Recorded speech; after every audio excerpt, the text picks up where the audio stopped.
Olá, sejam bem-vindas e bem-vindos a esse momento que a Moonshot nos oferta, que é uma importante contribuição para a formação continuada dos professores e também a formação complementar dos acadêmicos das licenciaturas.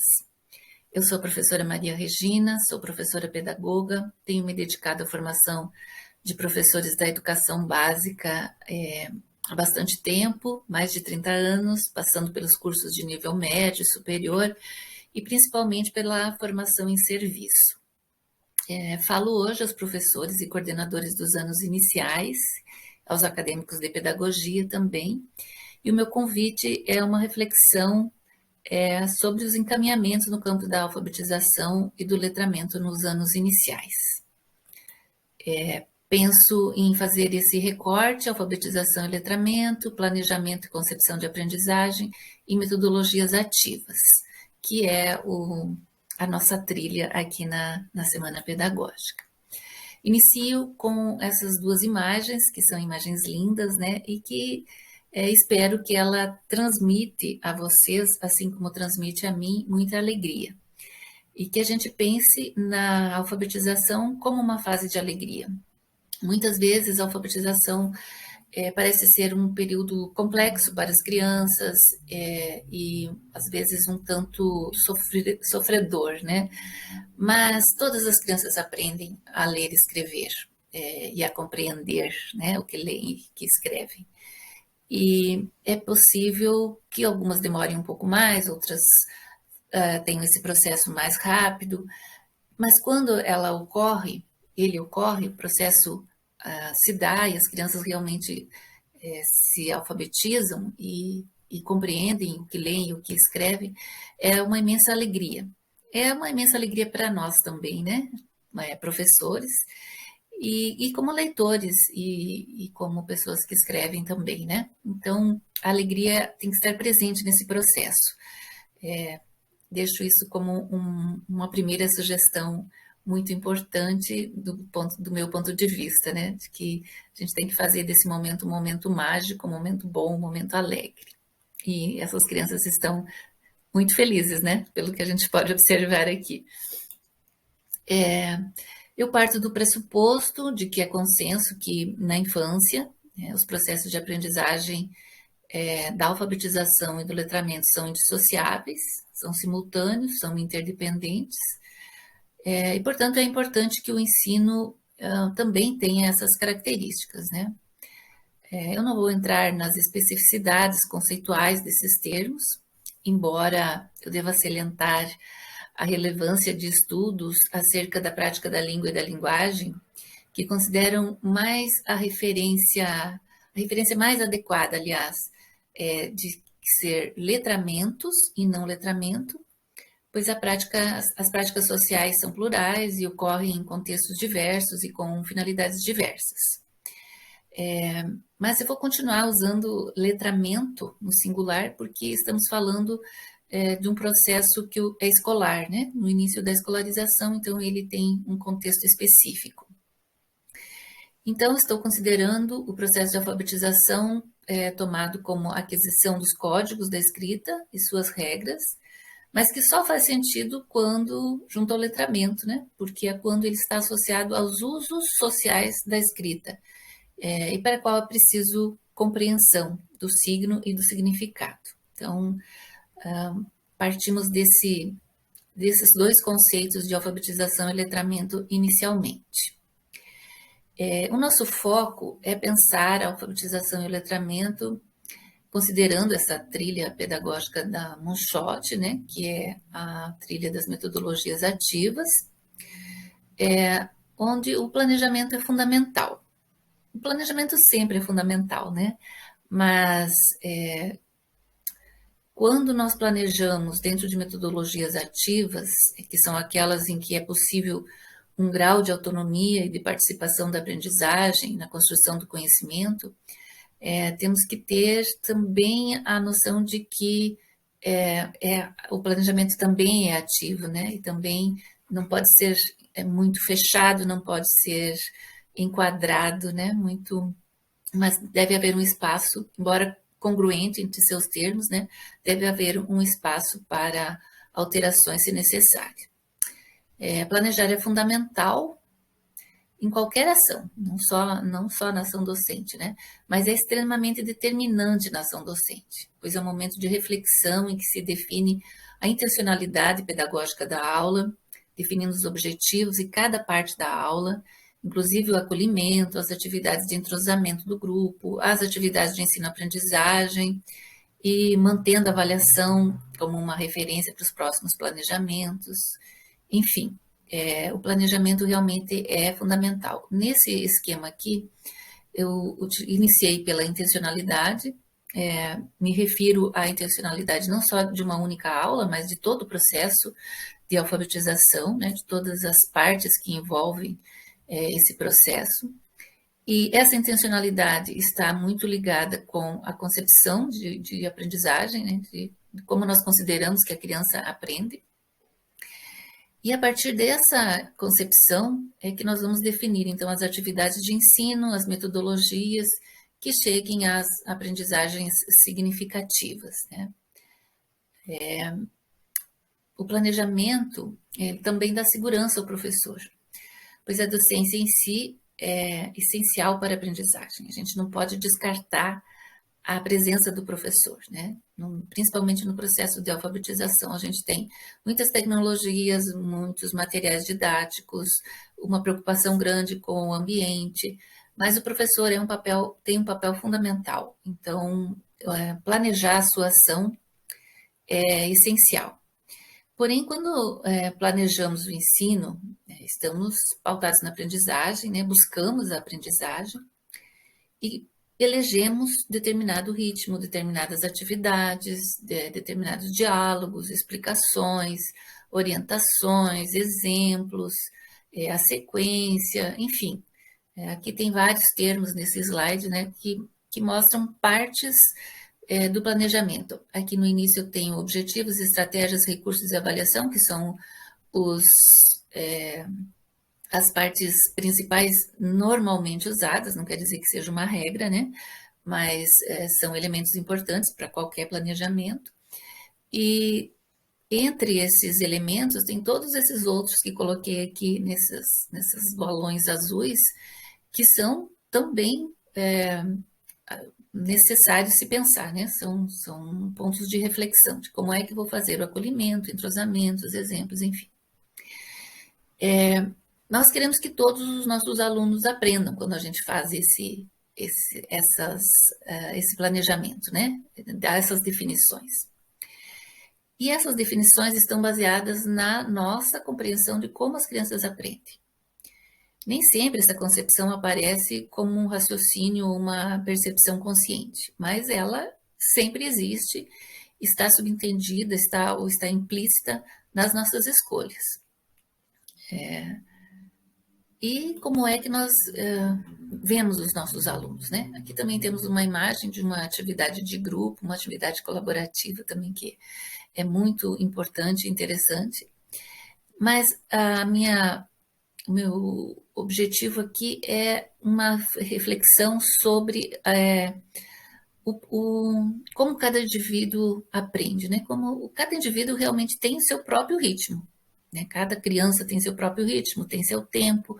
Não é possível almejar uma classe em que todos evoluam nos seus conceitos sobre escrita ao mesmo tempo, né? Mas é possível, e eu acho que é justo com as crianças também, né? Partir da premissa de que todos podem e querem evoluir.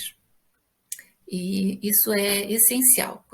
Por isso, no slide anterior, né, falei aqui bastante na questão do entrosamento e do acolhimento, né, porque as crianças querem aprender. Muitas delas até têm dificuldade de concentração, mas não é por falta de querer aprender, né, elas realmente, de repente, precisam de uma fase anterior, né. Então, confiar nas crianças eu acho que é bastante importante. Quando atribuímos à criança características como preguiça, desinteresse, desmotivação, incapacidade e outros que refletem a nossa descrença nas capacidades das crianças, demonstramos uma concepção em que em nosso planejamento com escolhas que, mesmo inconscientes, não atuam no desenvolvimento das crianças, que precisam de mais ajuda, né? Que precisam de uma ajuda prévia.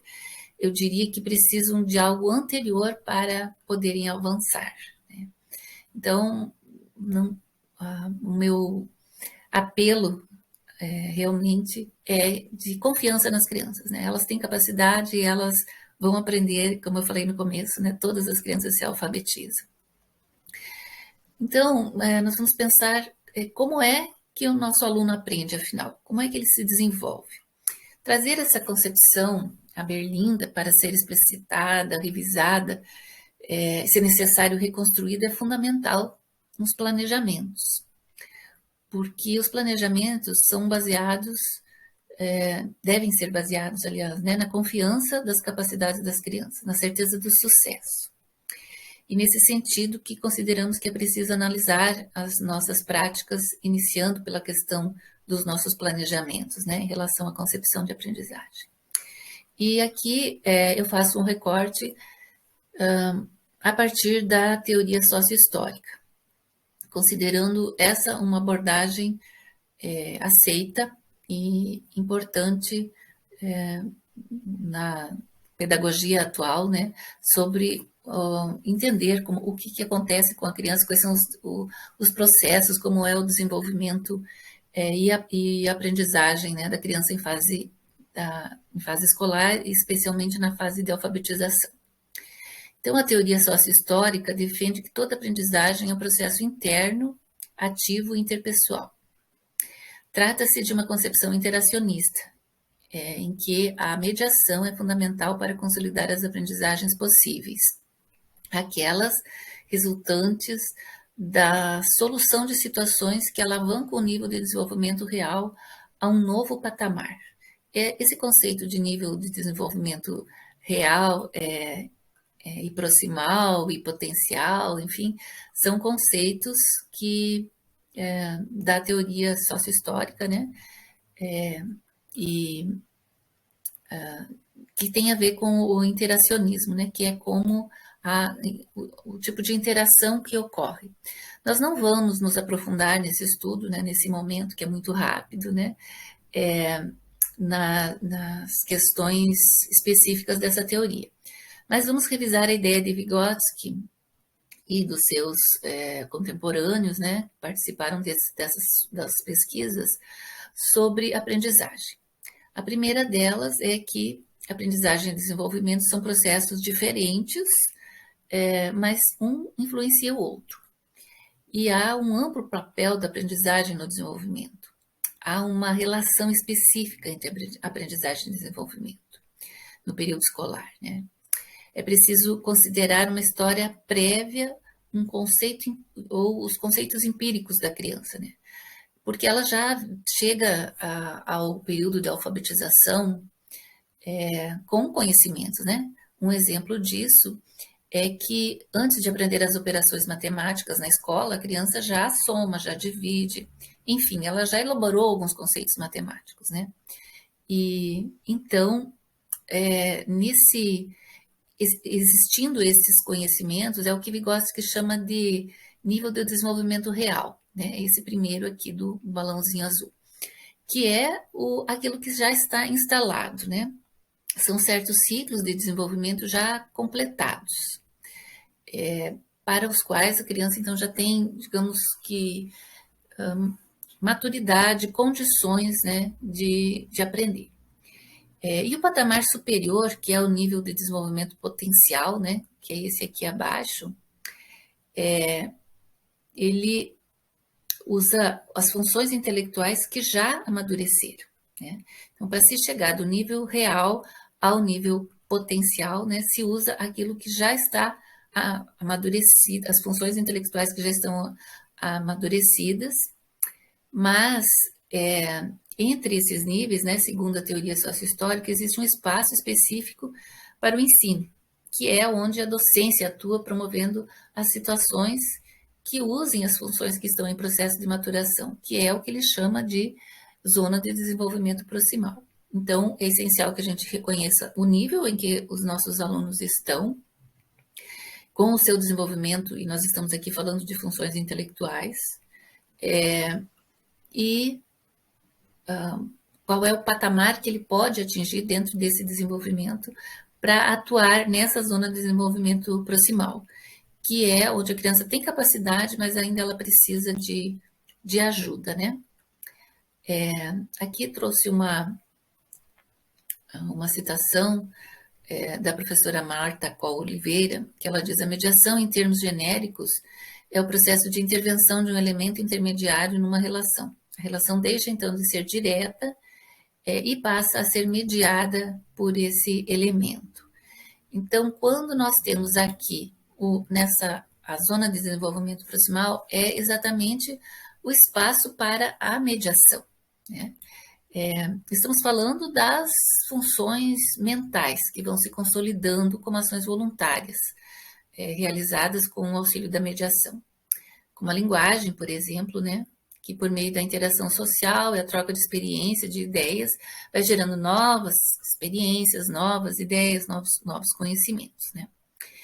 E voltando então ao espaço aberto ou adequado para o ensino, que é a chamada zona de desenvolvimento proximal, especificamente na alfabetização e no letramento, a atividade na zona de desenvolvimento proximal corresponde a atuar mediando situações em que a criança precisa de assistência para resolver os seus conflitos de leitura e de escrita. Aqui se fortalece o conceito de mediação, para que a docência seja uma ação capaz de intervir na relação do aluno com o conhecimento de forma assertiva, né? Ou, no mínimo, mais assertiva do que se baseada em premissas de responsabilização da criança pelo próprio fracasso. Essa interação, né, que a professora Marta Coll Oliveira nos fala, esse local de intervenção, né, se dá num contexto social, um contexto que é histórico, que é cultural, em que toda atividade intencional do ensino-aprendizagem é um condicionante fundamental na internalização consciente. Então, a mediação pedagógica é complexa, mas é fundamental que ocorra na interação, na referência com o outro, ressaltando o papel fundamental da linguagem para o desenvolvimento do pensamento e dos processos intelectuais superiores, nos quais se encontra a capacidade de formação de conceitos, né, e justamente os conceitos necessários ao aprendizado da língua, da linguagem e da linguagem escrita. A linguagem é uma das formas de interação mais comuns e possíveis, né? E deve fazer parte das nossas aulas, do nosso planejamento sempre. As funções mentais vão se consolidando como ações voluntárias realizadas com auxílio da mediação pela linguagem, por exemplo, por meio da interação social, a troca de experiências de ideias, né? E gerando novos conhecimentos e experiências, como eu já havia colocado, né, no slide anterior. Mas só para reforçar o quanto que a linguagem é importante, porque a linguagem organiza o nosso pensamento, né? Às vezes a gente nem sabe que domina alguma coisa, algum conteúdo, até começar a nos expressar, né, sobre esse conteúdo, e descobrimos que ao nos expressar, organizamos as nossas ideias e conseguimos perceber o quanto que a gente já dominou aquele determinado conteúdo, né? Então, planejar atividades de linguagem é essencial. Aqui eu trouxe uma imagem, supostamente as crianças querendo responder alguma pergunta da professora, né? Eu sei que esse tipo de atividade é uma atividade que exige alguma disciplina, né? É preciso que se estabeleçam regras, é preciso que as crianças aprendam a falar cada uma de uma vez, a respeitar as opiniões dos outros, mas é preciso dar essa oportunidade de falar, de se expressar. Aqui eu falo linguagem oral, mas não é só linguagem oral, né? Há outras linguagens em que é possível que a criança se expresse, e é importante também que ela se expresse, né? Para justamente organizar e amadurecer as suas funções intelectuais e poder aprender, né? Ir avançando de um nível real para um nível potencial. Em função dessas características, né, que é a concepção de como a criança aprende, né, segundo a teoria sociohistórica, propomos uma análise sobre as práticas docentes, né? Sugerimos que todos pensem como é que estão considerando a forma como os seus alunos aprendem e se isso está realmente adequado ao planejamento que está sendo feito, né? Nós sugerimos alguns requisitos para o planejamento para atuar nessa zona de desenvolvimento proximal. Que é aqui que nós vamos entrar, então, com o que Vygotsky chama de, e Lontiev também, né, de meios medicionais, né, ou ação mediada, né, tanto os meios como a própria ação na mediação. Uma primeira referência, uma primeira sugestão, aliás, né, ter como referência imediata, durante todo o processo de alfabetização e letramento, o saber cotidiano do aluno. Aquilo que ele já tem como o seu desenvolvimento real, para que possa se compreender qual é o nível de atividade na mediação que vá elevar a um nível de desenvolvimento potencial, porém sem atormentar as crianças, né, com situações em que as crianças se sintam desencorajadas, né? E aí é aí que aparecem os termos de preguiça, de desinteresse, né? E na verdade é só um momento em que as crianças ainda não estão com maturidade, maturação, enfim, suficientes para chegar ao próximo nível, né? Então, durante essa mediação é preciso observar qual é esse saber cotidiano, né? O saber já instalado da criança para aí poder planejar as atividades de mediação. E também ter atenção à necessidade de proposições que impliquem iniciativa e responsabilidade das crianças em suas atividades, né? Esse é um hábito, uma circunstância que deve estar presente desde da educação infantil, né? Por toda a vida acadêmica desse estudante, né? Então, quando eu tenho atividades em que as crianças precisam ter iniciativa e precisam ter responsabilidades e percebem o retorno, né, desse investimento em iniciativa e responsabilidade deles, o desinteresse desaparece, né? Porque aí a criança passa a se sentir capaz, né? E de fato ser capaz de ir progredindo no seu ritmo, né? Mas dentro de uma perspectiva de que vai conseguir, né? De perspectiva de sempre de avanço, mesmo que às vezes os avanços não sejam tão rápidos quanto nós professores esperamos, né? Vamos confiar e programar as nossas atividades dentro dessas perspectivas que as crianças vão aprender. Eu falo isso assim, às vezes, as crianças vão aprender, pode parecer estranho, né? Mas as crianças vão aprender. Quantas crianças vocês já tiveram nessa fase de alfabetização, nos anos iniciais, que demoraram, às vezes 2 anos, saiu do primeiro, foi para o segundo, sem saber completamente, sem dominar completamente a leitura, saiu do segundo, foi para o terceiro, sem dominar, às vezes chegou lá no 5º ano e ainda não domina. Mas essa criança vai dominar, né? Assim que ela tiver a condição de sair do ponto onde ela está, sem que seja atropelada para os próximos passos, né, em que ela ainda não tem condições de dominar. Então, isso é bastante comum, mas sempre aprendem, sempre é possível, sempre que se chega nesse patamar de perceber até onde ela foi, até onde essa criança avançou, né, é possível, então, se chegar a um próximo nível, né, um próximo patamar de desenvolvimento e de aprendizagem. A organização de ambientes e espaços aprazíveis,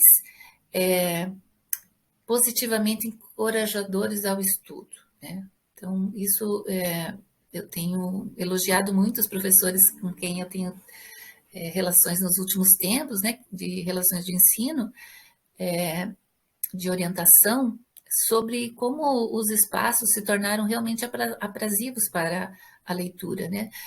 Quando começou-se a falar em alfabetização e planejamento, era muito comum, em alfabetização e letramento, era muito comum que se colocassem cartazes com o nome das coisas na sala de aula, né? Porta, quadro, cadeira, enfim.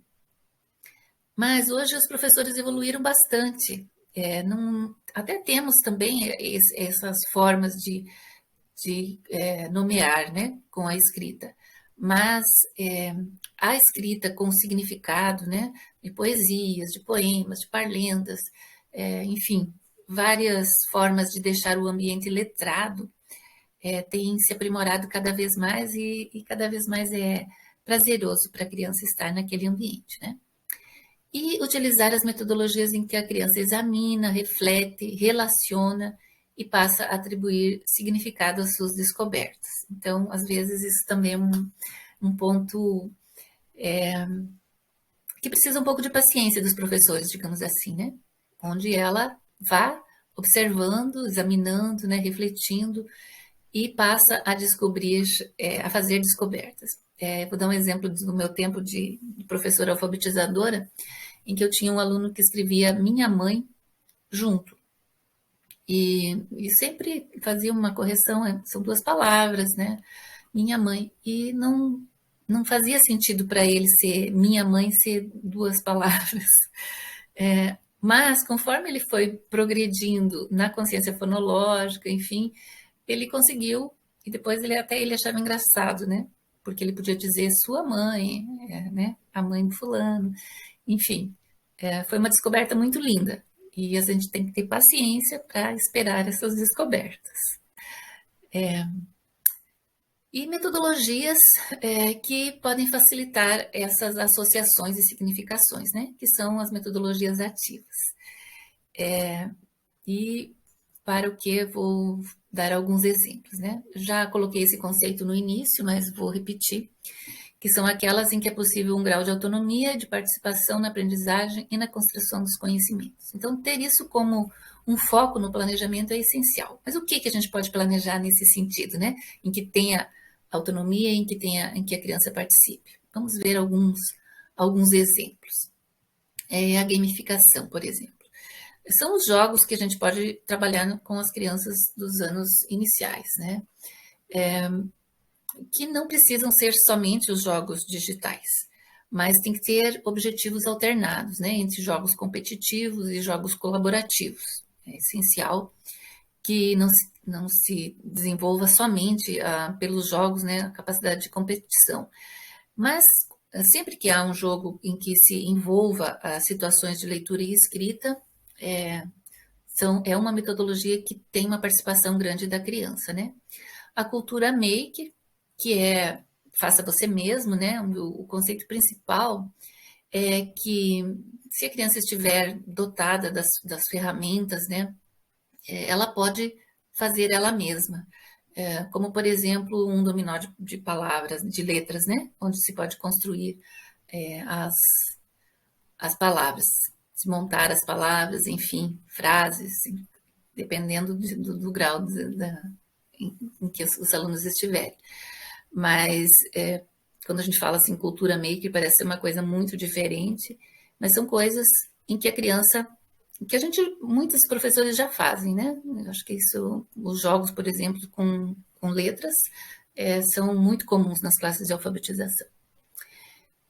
O aprendizado por problemas, quando é possível se trazer um determinado problema e colocar todos a criar hipóteses, né, a testar essas hipóteses e a chegar a conclusões. Então, é um aprendizado de fato efetivo e que também exige um pouco de paciência do professor, mas que é muito efetivo para as crianças, né?